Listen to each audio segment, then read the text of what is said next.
प्रस्तुत श्लोक में श्री कृष्ण भगवान सत्य तत्व है, जो सत्य तत्व है जिसकी हमेशा विद्यमानता रहती है, उस नित्य तत्व का वर्णन करते हैं जो नष्ट नहीं होता है। अविनाशी तु तद विद्धि येन सर्वम इदम ततम विनाशम अव्ययस्य अस्य न कश्चित् कर्तुम अर्हति।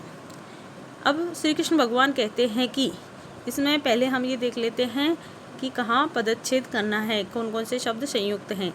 तद विद्धि, इसमें दो शब्द हैं। तत् का दे तत् है और विद्धि है, विद्धि जानू। तो तत् के तय का दय हो गया है और वो आधा है, और उसमें विद्धि का बै जुड़ गया है बी, तो तद विद्धि इस तरह से है।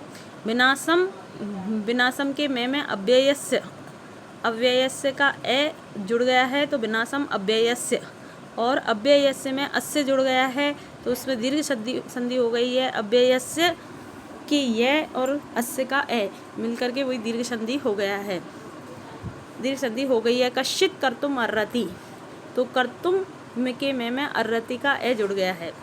तो अब हम इसका अर्थ देखते हैं। तो अविनाशी यानी कि विनाश रहित, तू तो तत् उसको विद्धि जानू, कि हे अर्जुन विनाश रहित तो तुम उसको जानो, ये जिसके द्वारा सर्वम सब कुछ, इदम यह यानी कि यह सब कुछ, इस संसार में जो कुछ भी है वो सब कुछ, ततम व्याप्त है, यानी कि जिसके द्वारा सब कुछ ये संसार व्याप्त है।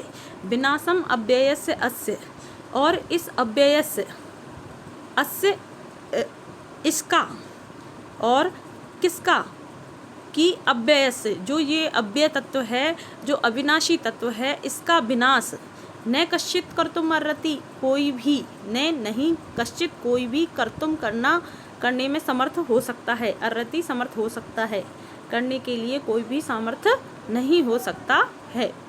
तो अब हम इसके सामान्य सा अर्थ तो इतना सा ये है कि अविनाशी उस तत्व को जानो जिससे ये संपूर्ण संसार जो कुछ भी दिखाई दे रहा है वो सर्वम इदम ततम, सर्वम इदम सर्वम ततम, यानी कि जिससे ये न ततम, जिसके द्वारा सब कुछ ये व्याप्त है।